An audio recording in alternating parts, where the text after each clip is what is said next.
Nu, čau! Paldies, ka arī šonedēļ pieslēdzies mūsu podkāstam Vairāk naudas kopā ar Karīnu Kulbergu. Iestājusies ziema, varbūt tu dzirdēsi arī ierakstā manu nelielu aizsmukumu, bet tas nekas, tas ziemai nedaudz arī piederās, tāpēc ir siltā tēja. Un kā allaž, protams, pie siltās tējas sarunām par naudu un arī par ieguldījumiem, šoreiz pie manis ir arī viena brīnišķīga viesa. Es atklāšu, ka šodien manai viesai, līdzīgi kā tas ir bijis ar vēl pāris viesēm, man īstenībā ar viņu ir divi nodomi. Nodoms parunāt par viņas pašas attiecībām ar naudu, un man ir ļoti liels prieks, ka viņa pārstāv arī uzņēmumu, kurš ir listēts biežā. Tas ir uzņēmums Virši, un viņa ir Viršu komunikāciju un investoru attiecību vadītāja. Un līdz ar to mana otrā jautājuma sadaļa būs īstenībā mazliet vairāk vērsta uz to, kā tad viņi interpretē to, kā no uzņēmuma kurpēm var skatīties uz attiecībām ar mums, dažādiem investoriem. Līdz ar to es ceru, ka jums būs interesanta klausīšanās. Un tā tad mana viesa šodien ir Undīna Priekula. Undīna, čau! Čau! Mēs ar tevi patiesībā satikāmies uz šo sarunu Baltijas kapitāla tirgus konferencē, nevis uz šo sarunu, bet pirmo reizi, kur es tev uzrunāju un teicu, vai tu būtu ar mieru atnākt uz podkāstu, un man par lielu laimi tu uzreiz teici, jā, sarunāts, es piekrītu, tā kā liels paldies, ka tu esi šeit, man jāpasaka pirms pašas epizodes sākuma arī paldies Signet bankai par to, ka atbalsta šo epizodu tapšanu un šīs sarunas ar sievietēm par naudu. Bet šodien mūsu sarunu, kā es teicu, gribu tādās divās daļās, bet sāksim sākumā ar tevi pašu, lai mēs mazliet uzzinām, kas tad, kā tad ir tās tavas attiecības ar naudu veidojušās. Ja tev būtu šobrīd jāraksturo, kādas ir tavas attiecības ar naudu, kā tu viņas nosaukt, kā tu raksturotu? Es laikam arī uzreiz gribēju pateikt paldies par uzaicinājumu, un tā mana jāatbild tik pēkšņi nāca, jo es, protams, ka esmu klausījusies tavas epizodes, un šī jaunas kustība kā tāda ir kaut kas, par ko es fanoju, jo es esmu arī liela tāda, es negribu teikt feministe, bet tikai tādā pozitīvā nolūkā vairāk, kad man patīk, ka mēs iedrošinām sievietes, ka ir šādas kustības un ka tas, ko tu dari, ir tiešām ļoti, ļoti vērtīgi. Lielas paldies. Jā, un Latvijā un finanšu pratība un šīs tēmas tāda popularizēšana, tā kā es esmu ļoti priecīga, ka esmu šeit. Jā. Paldies tev, un paldies par labajiem vārdiem, un paldies, ka piekriti. Man tas tiešām ir liels pagodinājums, jo es zinu, ka tās sarunas par naudu sievietēm nevienmēr ir tādas dabīgas un nevienmēr ir vienkāršas, un tādēļ arī man pašai vienmēr tas ir tāds iedrošinājums, ka tas var uzrunāt viesus, un viņi saka, jā, būsim. Bet tagad stāsti, kādas tad tās tavas pašas attiecības ar naudu ir šobrīd? Īstenībā, laikam tādā īsākā atbildē, ko es varētu pateikt, ir tāds, ka tās attiecības ir tādas apzinātas, jēgpilnākas nekā agrāk, un tiešām, kad es domāju par savām attiecībām par naudu, es domāju par visu, kas ir piedzīvots manā dzīvē, un es redzu, kā es esmu augusi, un kā es esmu gājusi cauri dažādiem posmiem, dažādiem izaicinājumiem, un kā tās, protams, ka nauda ir tiešām tāds partneris visu laiku, kas tev ir sekojis līdzi, un kā tās attiecības ir būvējušās. Un tagad es nesaku, ka ir ideāli, neviens attiecības nav ideāls. Vienmēr tie kompromisi. Tieši tā, bet tiešām es jūtos vairāk kontrolē par to, kā es dzīvoju, kā es tērēju un ko es daru ar to naudu. Ļoti interesants vārds, ko tu pielietoji, apzinātība. Man ļoti, ļoti viņš patīk, jo es domāju, ka tas ir viens no atslēgas vārdiem, lai tās attiecības veidotu tādas cieņpilnas, vai tu vari bišķiņ iedot kaut kādu to sajūtu, kas tavā pasaulē iedod to, kā tu jūties, ka tu esi apzināta par naudu, kā tu to saproti, kā tu to realizē? Ja man jārunā šobrīd, pēc visa, kas ir piedzīvots un kāds tas progress ir bijis, šodien, kā es varētu pateikt, kas ir tas apzinātīgums, tā apzinātība ir tajā, ka pirmkārt es ļoti skaidri apzinos, no kurienes man ienāk nauda, kā es viņu pelnu, un pēc tam jau skatos, kur es viņu tērēju. Un, protams, arī, ka tur nav ideālu scenāriju, ir šīs galvenās lietas, ir kaut kādas vēlmes un protams, ka kompromisi, ziedošanās, atteikšanās un tam līdzīgi. Un tad tu zini, ka ir kaut kāda daļa, protams, brīvāki finanšu līdzekļi, un arī tiem tu zini mērķi nosacīt, vai ne? Viņi kaut kur nepeld, un ir kaut kāds virziens vienmēr, kur viņi tiek novirzīti. Un tajā ziņā tā apzinātība un skaidrība arī brīžos, kad ir kaut kāda izaicinājuma un viņas ir mazāk nekā gribētos, un tas plāns neizpildās. Tāpatās arī tad, tu zini, un arī tiešām gribētos uzsvērt to, ka viss, ko mēs darām ar naudu un kā mēs dzīvojam bērnībā, studentu gados, tur pirmās attiecības, pirmie tur dzīvokļi, viss pārējais, tas arī veido to sajūtu, kas ir šodien, ar kurus var tiešām arī strādāt. Ja man nebūtu visi tie piedzīvojumi, un iespējams es nāku no bišķiņa cita backgrounda, tad varbūt būtu citādāk. Tagad tu esi radījis tādu milzīgu intrigu, atsaucoties uz daudz piedzīvoto, tās savādāku backgroundu, visu citu. Kas tad ir bijis tas, kā tu esi to naudu iemācījusies? Kas ir tas tavs backgrounds, par ko būtu jāzina? Patiesībā jau nav nekas tāds īpašāks kā citiem. Es domāju, vidējiem latvietim mūsu sabiedrībai vienkārši kā es esmu laikam to analizējusi savā galvā un reflektējusi uz to, kā es rīkojos ar naudu šodien, kāds man ir tur bijušas problēmas, kā es esmu nevarējusi sevi disciplinēt ilgu laiku un kāpēc tā bija. Un laikam, tas backgrounds ir, protams, ka, es negribu teikt, protams, bet ņemot vērā mūsu tur Latvijas vēsturisko mantojumu vispārējo, kā mums sabiedrība arī finanšu pratībā, mēs jūtam to, kā mēs attīstamies, kad bērnībā par naudu neviens nerunāja, manā ģimenē. Un tas bija kaut kas tāds, pieaugušie to dara, viņi tur nāk un iet, es tur šeit tad paprastu, šeit tad iedod, bet vispār tāds freestyle. Un pēc tev tā apziņa īsti nerodās. Un man, patiesībā kaut kādā ziņā ļoti žēl par to, jo es redzu apkārt arī savā burbulī un visur citur cilvēks, kam ģimenē tās sarunas ir bijušas laicīgi, ka tā izpratne veidojās ātrāk un tās kļūdas, tu varēji no viņām izvairīties. Labi, tad ģimenē nē, bet kur tu tad sastapies ar to naudas skolu? Acīm redzot, pat tu savu sāc. Ļoti. Es vispār pēc dabas esmu salīdzinoši spontāna, man gribās lietas ātri un es redzu labas iespējas, es tur skrienu daru, un tāpat arī notika ar maniem studiju gadiem. Es nāku no Ventspils un es izlēmu, ka es studēšu Rīgā.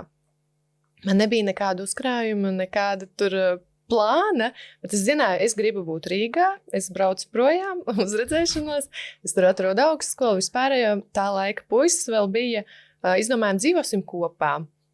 Protams, ka idejas ir kā mājas un negribās kojas, gribās dzīvokļi, bet vai tu vari atļauties, par to tu nedomā? Tās pirmās kļūdas jau tajā brīdī, un tad tu saproti labi, un kaut kāds atbalsts no ģimenes, protams, bija, bet arī ar to nepietiek. Un tad tu sāc meklēt darbu, tad tev jāsāk balansēt tā. Man ir jāmācās un jāstrādā. Saproti, laikam kaut kādā posmā neatceros vairs tik precīzi, kurā pārgāju uz neklātieni, jo laikam tur arī ir tas, ka tu sajūti to naudu, viņa nāk, tu saproti, es varētu strādāt vairāk, man viņa būtu vairāk, un arī tā izpratne par to, kā var nopelnīt naudu. Bērnībā man radās sajūta tikai strādājot, vai ne? Tieši manā ģimenes modelī.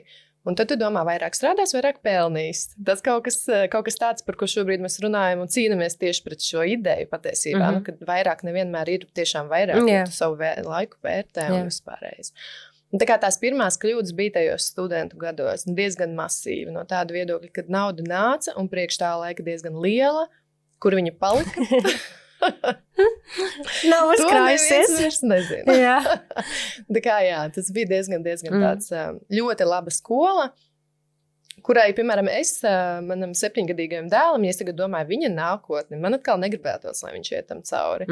Es savas mācības ieguvu, es par to priecīga, bet vai viņam es to novēlētu? Noteikti nē. Bet jācer, ka tu ņemot vērā savu pieredzi, arī veido šobrīd jau savādāku sarunu ar viņu, un to starp cerams arī par naudu, varbūt ne tādā ļoti detalizētā līmenī, bet tomēr, ka tavā ģimenē nav tas klusums, kas varbūt bija tavā bērnībā par naudas tēmām. Jā, viennozīmīgi, un tiešām arī, un tā ir atsevišķa jau tēma, par kuras varētu daudz un dikti runāt, ir tiešām sarunas ar bērnu par naudu. Un arī 7 gados viņš ļoti daudz saprot. Viņš zina jau, kas ir investēšana, un viņš zina visādas lietas, lai gan es tur esmu jau dažas kļūdas pieļāvusi un pat sarežģīti un pat daudz iedevusi to informāciju. Un tad mēs atgriežamies atpakaļ. Kā vispār var nopelnīt naudu, kāda viņai ir vērtība, kā viņš var saprast, cik viņa ir vērtīga vispār, jo bērnam jau nav tās sajūtas, vai ne? tur 500 apmēram vienalga. Tā kā jā, tās sarunas mūsu ģimenē viennozīmīgi ir, un es esmu priecīga pati par to, ka man ir tā ideja un vilkme ar viņu par to runāt. Arī krustdēls 11-gadīgs ir, un esmu jau atlikusi grāmatas, kuras viņam būs jāizlas vienā brīdī, obligāti. Tā kā tas ir forši, man liekas, jādod tālāk, un to paudzi mēs tad varam būvēt arī un attīstību, un tā nākotne rādās daudz labāk. Es arī tam ļoti ticu, un es redzu, ka tā pārmaiņa patiesībā tajā mūsu pašu domāšanā par naudu, un tas progress ir liels. Skaidrs, viņš nenāk tā uzreiz ar tādu milzīgu vilni, bet mēs jau katrs varam radīt ap sevi to burbulīti, to labo nodomu, un tādā veidā, lēnā garā to sabiedrību foršāk izaudzēt. Bet tu jau ieminējies, kad ar dēlu tātad par investēšanu un naudu tu runā, vai tu pati investē? Jā. Un kā tu nonāci vispār līdz tai investēšanai? Jā, investēju. Es gribētu teikt, ka es esmu tādos bišķiņu pat autiņos vēl investēšanas. Es to daru vairāk ar fondiem saistībā, nedaudz akcijām. Es gribētu teikt, ka tas mans šobrīd tāda pieeja vairāk ir pētīt un skatīties un atrast to savu veidu, izveidot to savu stratēģiju, lai es justos drošāk par to, ko es daru. Tāds mans pamats ir 3. pensiju fonds, kurus jūtos droši, darbojoties un tā. Bet man patīk, protams, fondi, tas tāds drošais variants ir, bet man patīk arī akcijas pašai izvēlēties. Un tas visiem, kas klausās tikai audio, man ir svarīgi uzsvērt, ka Undīnē tikko iemirdzējās acis runājot par tām akcijām, tā kā piefiksējiet. Jā, tāpēc, kad laikam tas personīgais stāsts un pieredze ar viršiem ir iedevusi arī vairāk tādu sajūtu un veidu, kā to darīt. Jo, kad mēs gājām biržā vēl gadu pirms, mēs zinājām, neviens, tur projekta komanda zināja, neviens cits vairs nezināja, es sāku meklēt informāciju, kas tas ir vispār. Un tas ir 20. gads, man šķiet. Jā. 5 gadu atpakaļ. Un es sāku meklēt informāciju, skatījos, protams, sākumā likās, pilnīgi šausmas. Kosmos, jā. Bet arī tad es jau darbojos tās sieviešu kopienas vispārējais, un es skatos to statistiku un datus un domāju, kāpēc tikai vīrieši? Un ļoti daudz vīriešu un sievietes mazāk, bet es nekad neesmu domājusi par to, ka sievietes var mazāk. Es vienmēr esmu domājusi, vispār kaut kādas tur sarežģītākas zinātnes, tur amati, viss pārējais, man liekas, mēs esam diezgan vienlīdzīgi, tas ir skaidrs, vienkārši jāiet jādara. Bet kāpēc finansēs? Nē, tā. Un tad es, protams, papētīju, skaidrs, ka tur arī tā vēsture un viss pārējais, un arī, kā mēs paši kā sievietes uzņemamies drosmi. Un tagad atkal ļoti forši, kad pagājuši gadu laikam arī tieši investoru klubu konferencē prezentēju šos te rezultātus par, varbūt arī redzēju noteikti, vai ne? Un sievietes ir sasparojušās un ļoti liels prieks par šo. Un tie tiešām ir 5 gadi, varbūt pat mazāk. Cik ātri tas viss ir noticis.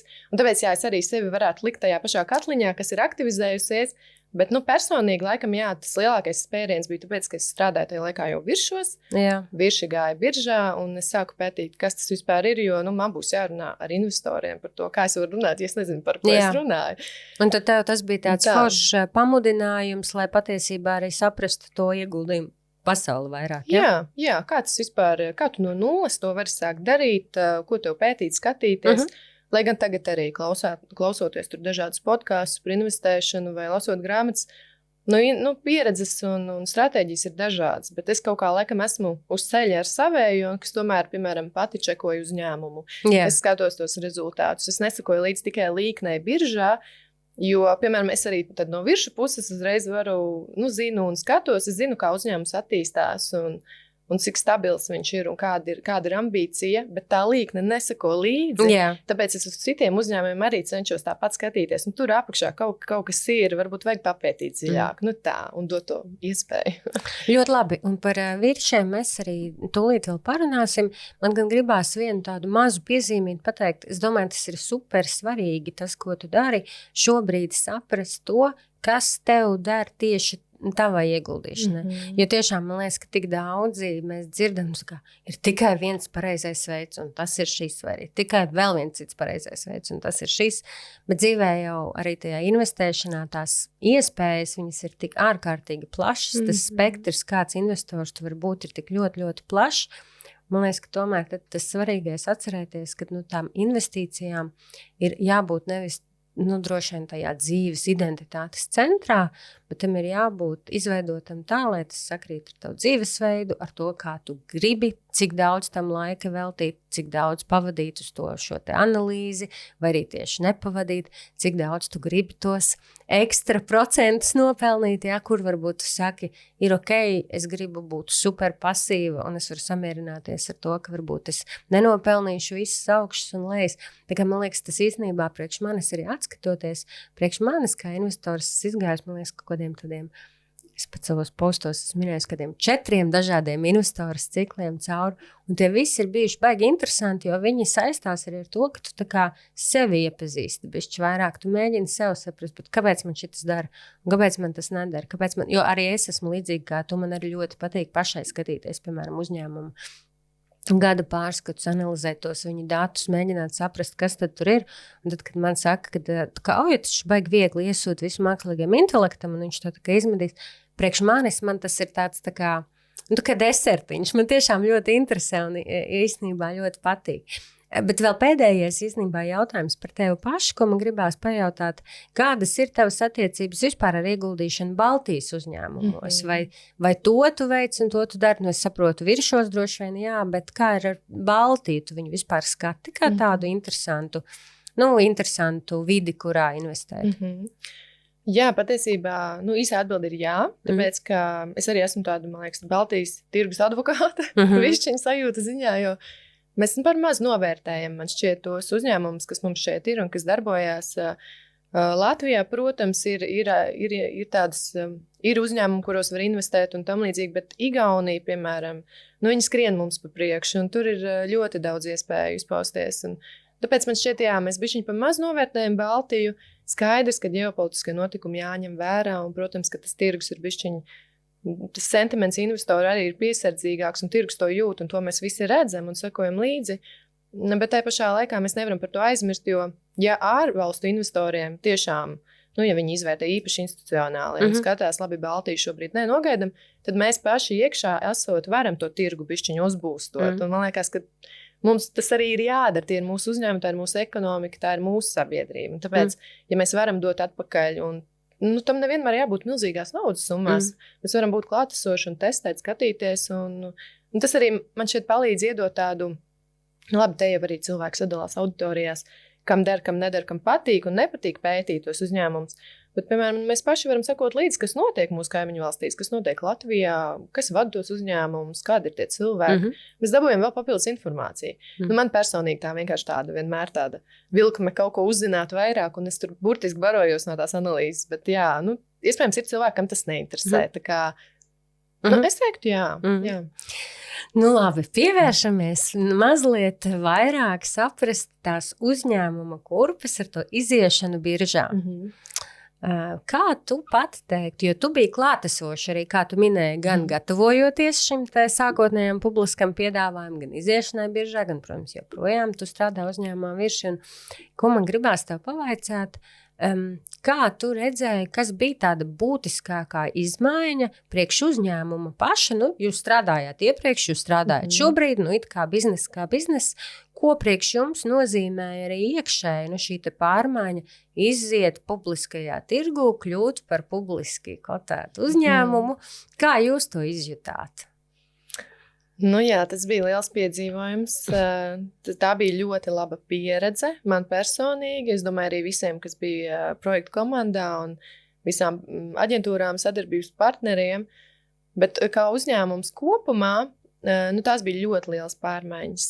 Gan korporatīvās pārvaldības ziņā visas prasības izpildīt, kas ir nepieciešams un lai mēs būtu tajā līmenī. Tas tiešām bija tāds maratons gada garumā, ko jūs gatavojāties? Ko mēs darījām un kādas pārmaiņas viesām kārtojām procesus. Un tas bija jūtams. To gan aizmugurē neviens nezināja, neredzēja. Drīzāk vairāk tā 5-6 cilvēku komanda bija non-stopā tādā azartā. Un tad, 20. gada aprīlī mēs tad preses konferencē un arī vienlaicīgi darbiniekiem paziņojām par šo nodomu iet novembrī apmēram biržā pēc pusgada. Un tad sākās dažādi jautājumi. Protams, mēdījiem bija ļoti liela interese, jo tajā laikā aktivitāte bija ļoti zema. Bija Madara pirms tām, un Elevings bija reizē laikam ar mums Delfīna grupa. Jā, Elevings ir no Igaunijas, bet jā, un bija tā aktivitāte diezgan liela un interese šobrīd atkal, ja ir kaut kas par biežu, mediji arī jau ir izglītotāk un arī prieks uz to skatīties. Bet tajā laikā, jā, no darbiniekiem nāca jautājumi, kas tas vispār par tādu zvēru ir, vai ne? Ko tas prasa? Un tie jautājumi tiešām nāca dažādi. Vai mēs tagad tur pārdosimies, mēs vairs nebūsim vietēji, un visa identitāte mainās. Un tad tas skaidrojošais darbs bija diezgan liels, bet mēs bijām gatavi viņam dažādiem veidiem, dažādiem materiāliem un komunikācijas kanāliem, un to arī izdarījām. Bet iekšēji laikam vēl pēc tam, kad mēs jau tā kā esam biržā un nonākuši tur, tas tā lielākā izmaiņa bija tas caurspīdīgums, es gribētu teikt. Mēs pirms tam arī komunicējām ar mēdījiem, ar sabiedrību, bet šobrīd tas veids ir pilnīgi citādāks. Un primāri mēs komunicējam ar investoriem, pēc tam ar mēdījiem, reizē ar darbiniekiem. Un tā kā tā iekšējā ziņošanas kārtība un informācijas apmaiņa pilnībā mainījusies. Kas ir tas, jo tiešām šī komunikācija ar investoriem, man, protams, arī kā investorei, tas vienmēr ir ļoti, ļoti svarīgi. Bet tas, ko es redzu joprojām dažādos šajos rezultātu paziņošanas webināros, iespējās sūtīt šos jautājumus, iegūt uz viņiem atbildes, varbūt tāda man tāds priekšstats, ka tā Latvijas vidēja investora, tā drosme šo jautājumu uzdot, kaut gan, mēs esam maziņi, bet akcionāri tomēr, tā drosme varbūt vēl nav pārāk liela. Man gribās zināt to tavu ieskatu no tavām grupām, jo tu jau ikdienā komunicē ar šiem jūsu investoriem, vai ne? Kā tu sajūti, jo tad, kad jūs arī tajā IPO paziņojumā jūs teicāt, ka no nepilniem 10 000 investoriem, kuru pieteicās akcijām, gandrīz pusi bija no Latvijas, bet vairāk kā pusi no Igaunijas. Un tas, ko man gribās tev vaicāt, jā, tiešām šī ieguldīšanas kultūra Igaunijā, protams, viņi ir daudz soļus uz priekšu, arī tā viņu komunikācija, tā ikdienas kultūrā, principā būt investoram, tas ir ļoti, lielā mērā ļoti dabīga daļa no viņu identitātes. Kā tu varbūt sajūti jūsu investoru kaut kādās sanāksmēs, webināros, kā atšķirās šīs prasības vai jautājumi vai vispār interakcijas starp investoriem, kas ir no Latvijas, investoriem, kas ir no Igaunijas? Jā, te laikam gribētu teikt, ka mūsu tajā iekšējā kultūrā un webināros ir pilnīgi cita pasaule, jo mums latvieši ir ļoti aktīvi, ļoti drosmīgi, un es vienmēr ļoti priecājos, un jautājumi ir dažādi. Uz dažiem mēs varam atbildēt, uz citiem nevaram. Informācijas, tur, piemēram, sensitīva informācija vai tam līdzīgi, vai kāds jautājums, uz kuru mēs nepaspējam atbildēt, pēc tam e-pastā atbildam, bet aktivitāte ir liela, un tas tiešām ir liels prieks par to. Kā tu to skaidro? Kā tu skaidro, kāpēc ar jums tā drosme viņiem ir jautāt, runāt? Man šķiet, ka arī te savēlkās kopā daudz tās paralēlas gan par to, cik mums bija veiksmīgs tas IPO. Mums sanāca uzrunāt īsto auditoriju, tieši mūsu klientus, papildus jaunus klientus piesaistīt, un nostrādāja arī, man liekas, tas zīmols stāsts, kas ir mūsu būtība. Mēs esam vietējie, mēs esam pieejami, mēs esam savējie, un tas viss nostrādāja. Un beigās, tas cilvēks, investors jūtās tuvāks uzņēmumam, un viņš jūtās tiešām kā savējais, un mēs to arī gribam nodrošināt, ka mēs neesam sarežģījuši visu šo procesu, ka mēs komunicējam, stāstam, nesam klāt, un arī webināros, tāpēc es priecājos, ka tur ir tie jautājumi, ir interese, skepse, jebkas, viss dara, viss ir forši, un arī X platforma, piemēram, ļoti aktīvi investoriem, arī tur notiek diskusijas un vēl aizvien, un tādā ziņā liels prieks, protams, ka varētu vēl drosmīgāk un vēl vairāk, bet komunikācija notiek un tiešām liels prieks par to. Bet, ja jāsalīdzina ar Igauniem, no Igaunijas puses arī nāk jautājumi, bet te ir pilnīgi dažādi virzieni jautājumi. Jā, Igauni vairāk tiešām uz tiem hard datiem visiem, uz cipariem, EBITDA peļņa, kāda ir stratēģija, kā jūs to piepildīsiet. Protams, par stratēģiju, kā mēs to piepildīsim, arī no latviešiem ir. Bet latvieši laikam jūtās, un liels prieks par to, ļoti tuvu uzņēmumam, zina, ar ko mēs nodarbojamies, pārzina visus biznesa virzienus, un tie jautājumi ir specifiskāki. Kāpēc tādas cenas, kā iet elektrībai, kas tur būs ar to biogāzi. Un tie jautājumi ir tādi tiešām, ka tu jūti, ka viņi seko līdzi, un tāpēc viņi var to sarunu tādu veidot. Igauņi vairāk tiešām skatās uz rezultātiem, un ko darīsim, kā dabūsim. Jā, viņi vairāk tā kā tādi finanšu investori tam pieiet, kur pretī varbūt latviešiem ir liels. Un kas ir liels prieks dzirdēt to sajūtu par to, ka mēs tad acīm redzot, kā akcionāri, iekāpjam tajās īpašnieka kurpēs un sakam, kur es vēl te gribu saprast, un vēl te gribu saprast un uzzināt, cik interesanti, tas ir forši zināt. Un kā tu pati vērtē, kā ir mainījusies vispār tā aktivitāte no investoru puses? Jūs esat, sanāk jau 5 gadus, tagad būsiet listēti. Tā, kā tu redzi pēc jūsu datiem? Kas ir tā veiksmīgākie avoti, teiksim, kur uzrunāt šos investorus, kā ar viņiem turpināt to komunikāciju? Jo bieži vien man gribās teikt, piemēram, es esmu investori arī daudzos ASV uzņēmumos un skatoties viņu, protams, šos ceturkšņa rezultātu prezentācijas, tur viss ir milzīgs šovs. Tur ir tā kā, un uz katru reizi tur ir tāda, tur var redzēt, tur ir iestudēti, tur pauzes, akcenti, viss pārējais. Un reizēm tas ir pārspīlēti, bet es teikšu, no otras puses reizēm tas ir arī ļoti forša sajūta, kur es zinu, ka viņi grib mani kā investoru noturēt, un kas ir ļoti svarīgi, es teiktu arī Baltijas uzņēmuma kontekstā, ka bieži vien tā komunikācija ir ļoti skaļa. Tad, kad ir šis IPO moments, vai tad, kad ir iziešana biržā, un pēc tam tas uzņēmums pilnīgi noklust. Un tas vienmēr man kā investoram liekas ļoti mulsinoši, jo faktiski jau tas darbs, tu ar to investoru strādāt, viņš nekur nepazūd. Tieši otrādi, varbūt reizēm viņš tajā brīdī jau, ka viņš ir tas investors, viņš jau diezgan brīvi var balsot ar to savu naudu, pārdodot vienas, aiziet uz citām akcijām. Kā tu redzi, kā jums ir attīstījusies šo daudzo īstenībā gadu laikā šī kultūra, kuri kanāli strādā, kā tu redzi, kuros, kā vispār tā diskusija, vai viņa top intensīvāk, vai viņa pieklust? Un te laikam arī specifiski ir nedaudz tieši mūsu gadījums, jo mēs bijām ļoti skaļi un ļoti, ļoti labi nokomunicējām savu IPO, ņemot vērā arī investoru aktivitāti Latvijā, kur bija salīdzinoši zema tajā brīdī. Un mūsu mērķis bija tiešām sakustināt šo te auditoriju. Mēs sakustinājām sev, mēs gaidījām labus rezultātus, bet vai tik es neteiktu. Un šie te retail investori ļoti sakustējās un bija ļoti daudz pirmreizējie investori, par ko vislielākais prieks arī, kad mēs tā kā ievilkām tajā investīciju pasaulē šos te cilvēkus. Protams, tas nes līdz savu veidu atbildību un arī tās sarunas pa telefonu arī bija tādas, kad, atgādinam visu laiku, kas tas ir, un varbūt pakomunicējiet ar brokeri vai banku, paskatieties. Jo bija ļoti daudz dažādi zvani, kad, piemēram, kundze gados zvana un visus savus iekrājumus grib investēt, un tie ir 11,000, un viņai ir virs 70, un viņi uzskata, ka viņa gadu laikā to visu atgūs. Un tas ir tāds, protams, ka painformējam, kas tas īsti ir, un savā veidā mēģina arī atrunāt tajā brīdī, varbūt tomēr pakomunicējot ar kādu citu. Tā kā bet kopumā tie pirmreizēji investori sakustējās, tas bija ļoti vērtīgi no tāda viedokļa, bet tāda uzturošā komunikācija šobrīd, kas vislabāk strādā ar investoriem, protams, ka ir jākomunicē ar saviem investoriem arī primāri, un, protams, ar biržu un potenciāliem akcionāriem, un tie kanāli, kas vairāk strādā, es uz to skatītos no tādas prizmas, arī vieglāk pašai iejusties kā investorei.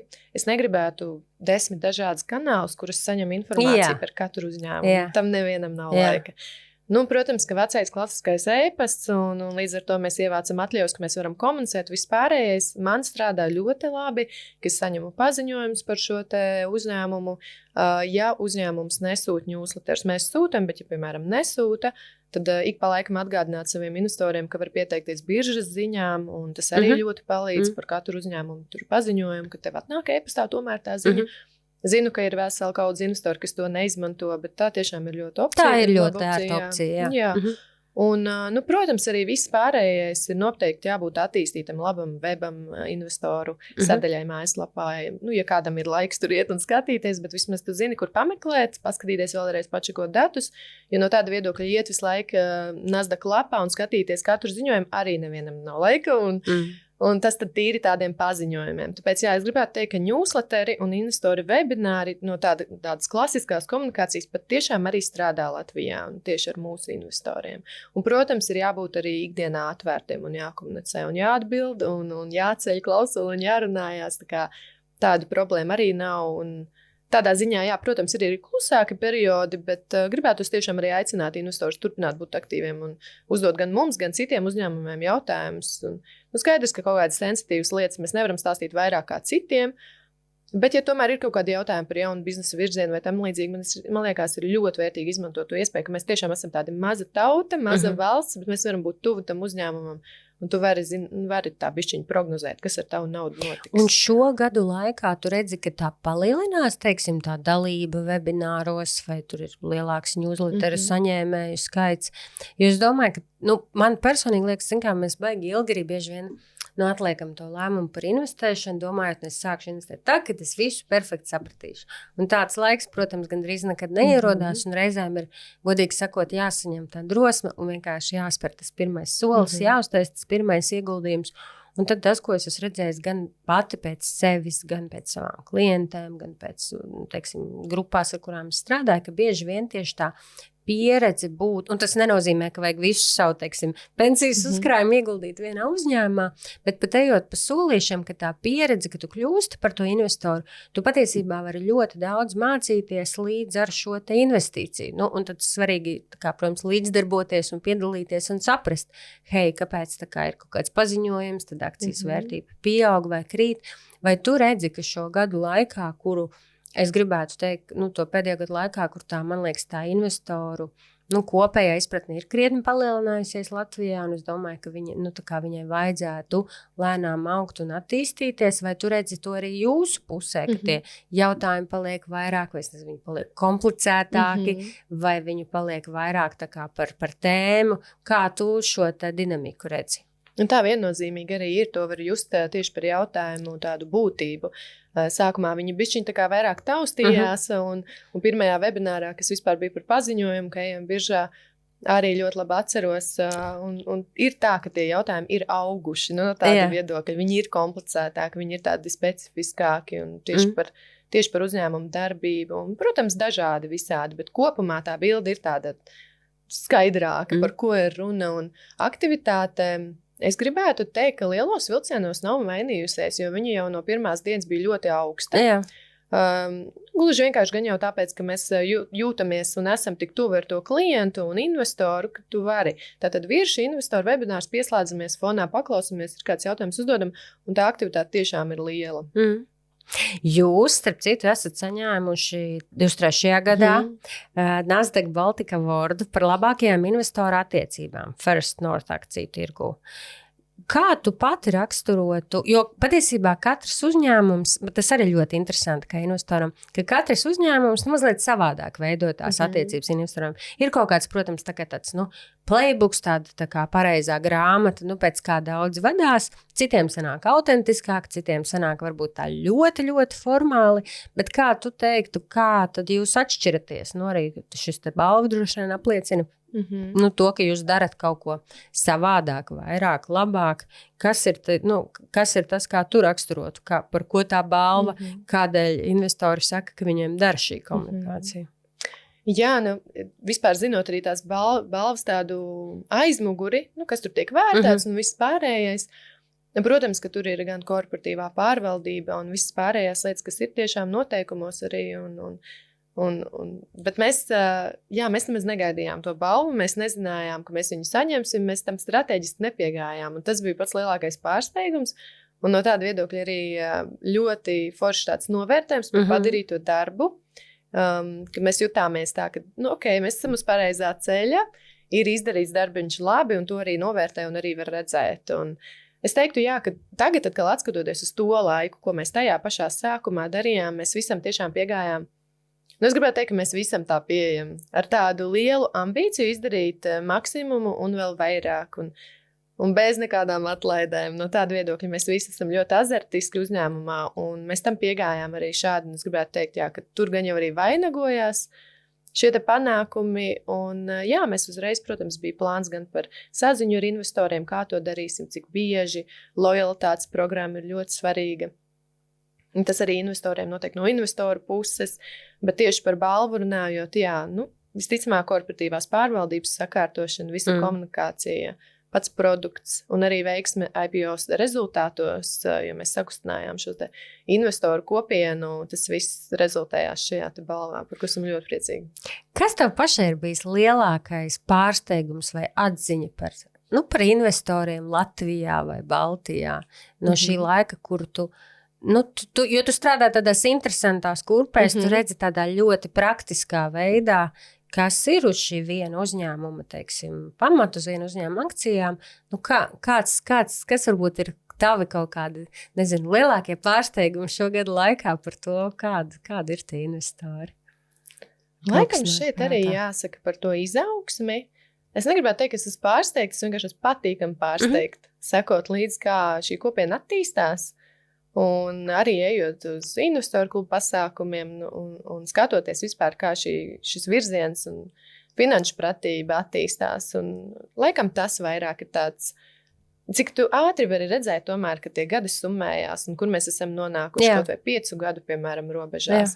Jo, kad es sāku pati interesēties par investoru attiecībām, man bija tieši jāraksta maģistra darbs, un es par investoru attiecībām arī izdomāju rakstīt, viņu papildus papētīšu, parunāju ar analītiķiem, ar partneriem, panalizējām, jo, protams, ka man tā informācija par vispār pasaules tirgiem un tam līdzīgi nebija tik daudz, un arī tās atšķirības un visu pārējo. Un tad skatoties, piemēram, ja mēs varam ar kaut kādu lielāku tirgu investoru salīdzināt, mēs esam īstenībā ļoti prasīgi pēc informācijas, pēc komunikācijas. Mums Baltijas valstīs uzņēmumiem investoru attiecības un vispār tā, lai vieglāk klausītājiem komunikācija ar cilvēkiem ir augstā līmenī. Un varbūt ne visiem, bet tā latiņa ir augsta un cilvēki arī sagaida to. Un es teiktu, ka tas ir ļoti pozitīvi.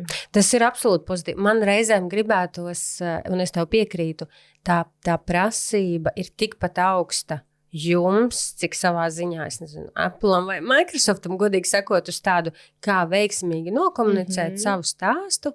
Man reizēm liekas, ka man droši vien gribētos pat vēl vairāk redzēt to prasīgumu kaut kādā brīdī investoros, bet es tev piekrītu, ka šī te īstenībā, un tas ir interesanti, kā tajā lomā, kas nav ļoti izplatīts šajās investoru attiecībās Latvijā, Latvijas uzņēmumos, kur tomēr absolūti lielākais vairākums nav publiski uzņēmumi, kā viņai iejaukt un kā paņemt tās attiecības tā, cieņpilni, nevis tā kā formāli teikt, paldies par jūsu jautājumu, mēs atbildēsim tur pēc 14 dienām vai 30, bet tā kā uztvert, ka šīs tiešām ir tās ilgtermiņa attiecības, neatkarīgi no tā, vai tas investors ir nopircis 5, 10, 500 vai 1500 akcijas. Un tas, protams, tas ir tāds ļoti interesants veids, kā būvēt tās attiecības pat ar relatīvi maziem investoriem. Es piekrītu, es arī gribētu piemetināt, ka šis ir vēl viens veids, kā uzņēmums var savu kultūru parādīt. Un tā kultūra izpaužās ne tikai investoru attiecībās, tas ir visur. Viršu gadījumā pakalpojumu saņemot, iebraucot stacijās, sasveicinoties darbinieku, vispār sajūtot šo te mūsu auru uzņēmumu. Un tas ir vēl viens veids, kā to darīt. Un tad tas bija ļoti svarīgi mums arī pašā IPO komunikācijā un arī tagad noturēt to zīmolu stāstu un to mūsu tā sajūtu par savējo. Tas nav nekas sarežģīts un mēs turpinam komunicēt, protams, ar investoriem un institucionāliem un tam līdzīgi cieņpilni profesionāli, bet te pašā laikā nepazaudējam to, ka mēs esam tepat. Mēs esam sasniedzami un jebkurā brīdī. Tas laikam ir arī lielākais tas bonus, domājot par investoriem, kāpēc varētu izvēlēties Baltijas akcijas. Viens tādēļ, ka tev ir pieejami patiesībā šie vadības komanda, komunikācija cilvēki un vēl pieejami tavā valodā, kas tomēr ir diezgan būtiski. Jo, protams, investīciju pasaulē ļoti daudz ir visi tie termini un varbūt sākumā ielausties tajā visā terminoloģijā un žargonā liekas super mulsinoši. Un, protams, ar savu valodu, latviešu valodu un, teiksim, gada pārskatiem un prezentācijām tomēr ir, mazliet vieglāk sākumā norientēties tajā visā, tā kā noteikti tas ir jāizmanto. Gribās pajautāt ar tevi vienu tādu jautājumu, ko, man liekas, pēdējos gados mēs ļoti izteikti izjūtam finanšu tirgos, ja mēs skatāmies kā investori, un tieši akciju investori, nu, tā kā ir tad būtībā šīs tad divas lielās grupas, nu, tām akcijām, kuras mēs varam izvēlēties. Vai nu tie izteiktie izaugsmes uzņēmumi, ja, nu, kas mums piedāvās superstrauju izaugsmi, ļoti reti, kad maksā dividendes, nu, vai maksā pavisam maz dividendes, bet nu, tas solījums uz šo izaugsmi, vai arī otra grupa, nu, kas varbūt ir tādi lēnāk augošie un nostabilizējušies savās nozarēs, lieli ar labu biznesa modeli, nu, kas regulāri izmaksā dividendes.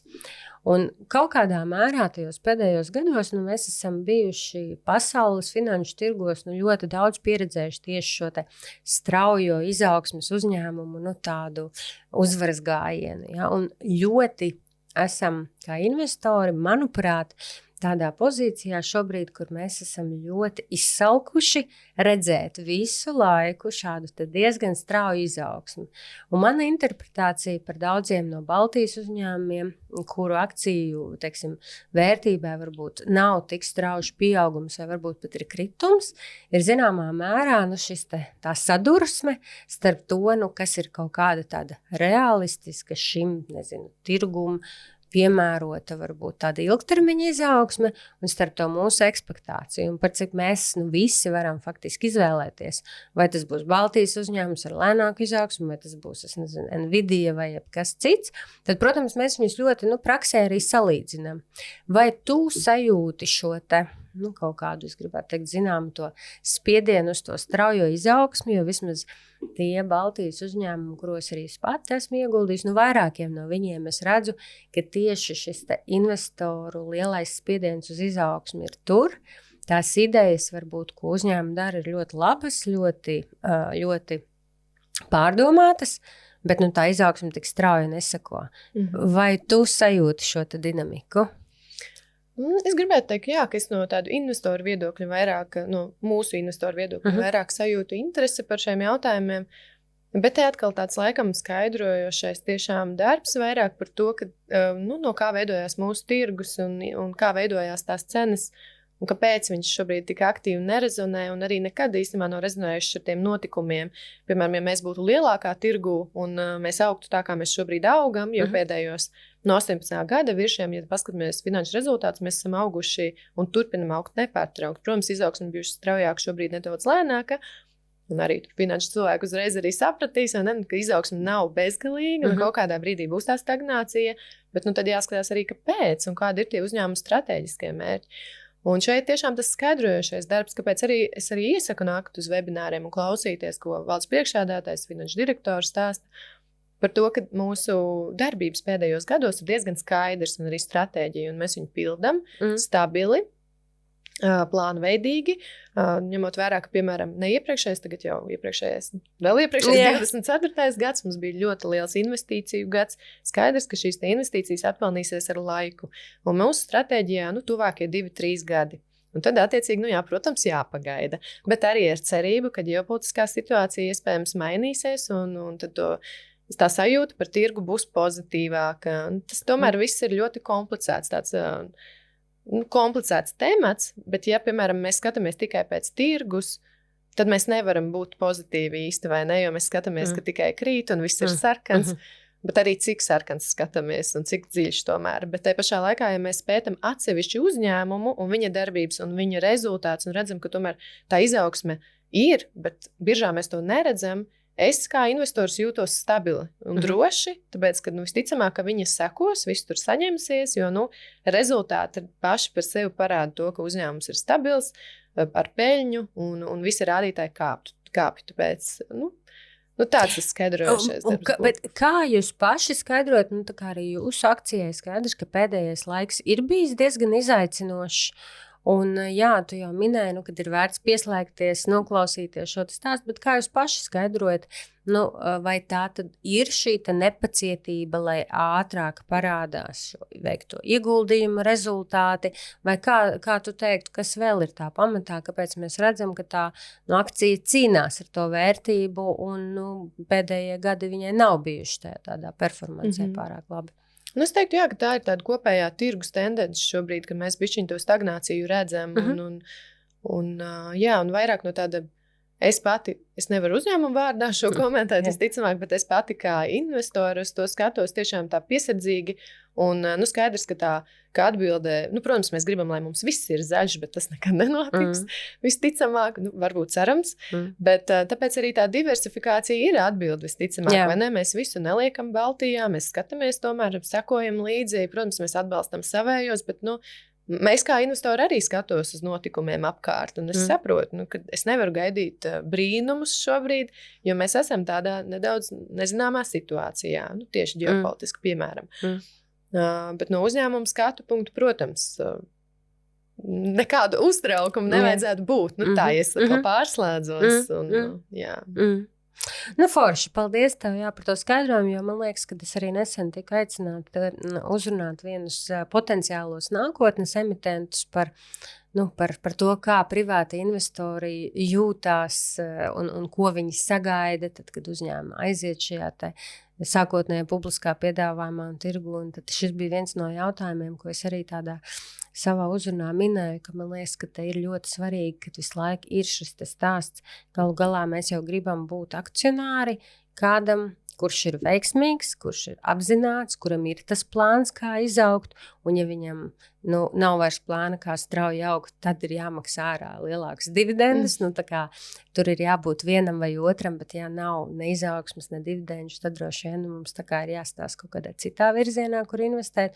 Un tieši šī komunikācija par to, kas ir tas virziens un kas ir tas, tāds man gribās teikt to value proposition vai tas vērtības piedāvājums man kā investoram, lai būtu skaidrs. Man liekas, ka jums tāds forši iezīmējās tas laukums, kurā jūs par to runājat, tā skaitā ar saviem investoriem. Es gribētu arī laikam te uzsvērt to, ka te arī noder, manuprāt, tas, ka mēs personīgāk pieejam tiem uzņēmumiem, jo ļoti svarīgi, kas viņu vada, kāda ir viņa vīzija, kas publiskajā telpā tiek teikts, cik mēs uzticamies šai personai ar savu naudu pa lielam, vai ne?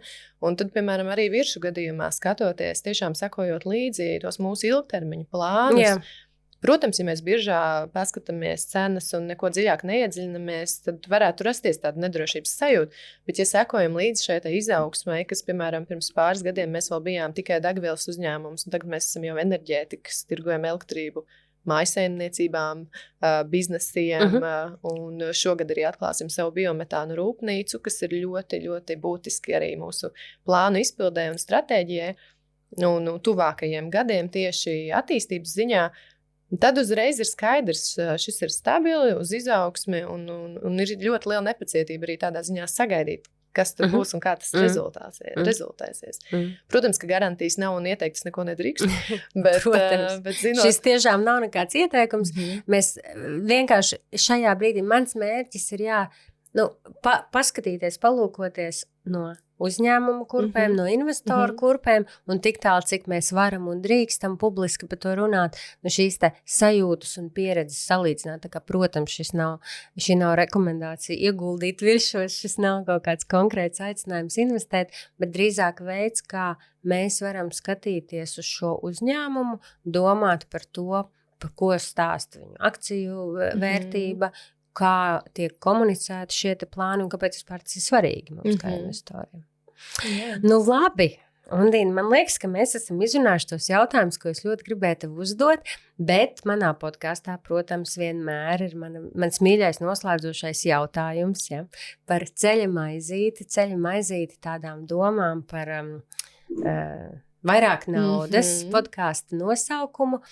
Un dāmas vienmēr ir nākušas ar tik ļoti dažādiem leņķiem, tā kā man, protams, gribās pajautāt arī tev, un īpaši gadu uzsākot, un tas var būt gan profesionāls, gan kāds privāts ieteikums, bet kas būtu tavs tāds vadmotīvs, ja kāds klausās šo episodu un domā, gribētos to vairāk naudas? Kā par to padomāt? Man vispār patīk par naudu runāt kā par tādu terapeitu no tāda viedokļa, ka nauda mums parāda, kas mēs esam, kas mēs bijām, ko mēs zinām, ko mēs nezinām, no kā mums bail. Un tieši šajā te procesā, par ko es laiku runāju, visi tie izaicinājumi, kurus tur pusi, paldies Dievam, nenosauc. Bet tieši skatoties uz to, kad, piemēram, tie paši risku uzņemšanās vai ne, arī visa tā pieredze ar izaicinājumiem. Šobrīd, piemēram, ja man būtu jāzaudē viss, akcijās vai fondos, nu, pieņemsim tajā līmenī, kuras es vispār nesatrauktos. Mhm. Jo tā riska apetīte ir tāda, nu, Veselīga. jā. Mhm. Bet arī tieši tā, es arī laikam gribētu aicināt paskatīties uz naudu no visām pusēm, jo viņa tiešām mums var iemācīt daudz. Varbūt kaut kādā dzīves posmā mēs uz viņu skatāmies negatīvi, jo varbūt viņas pietrūkst, vai tu nezini, kā pie viņas tiktu, ko ar viņu darīt, bet arī tas ir posms, un viņš ļoti daudz ko iemāca, un pēc tam jau tu vari skatīties citādāk. Tā kā laikam ieteiktu, sadarboties ar savu naudu un paņemt no viņas labāko. Jā, absolūti tev piekrītu. Brīnišķīgi teici, es tev piekrītu. Man liekas, ka nauda ir tāds īstais spogulis tām vērtībām, un tu ļoti labi pieminēji, tā skaitā arī bailēm, kur mēs tur aizslēpjamies un kaut ko ātri pērkam, lai tās bailes paliek mazāk. Viņas nekad nepaliek no tā mazāk, bet kādu laiku mēs varam sevi tādā veidā, protams, ārstēt. Tas ir brīnišķīgs ieteikums. Paņemt to kā iespēju pastīties, un februārī, starp citu, būs kārtējais februāra finanšu gavēņa mēnesis, arī šī Jonas kustībā, tā kā tiem klausītājiem, kas nesako līdzi, noteikti varat piesakot Instagramā šī Jonas kustībai. Mēs paiesim cauri kopīgiem spēkiem un paskatīsimies tajā spogulītī, paskatīsimies, kur tur tajā naudas paradumos parādās mūsu bailes, mūsu kaut kādas tādas vājības, varbūt arī mūsu stiprās puses. Mīši, tev paldies par šodienas sarunu. Tiksimies atkal nākamnedēļ. Atā! Lielas paldies!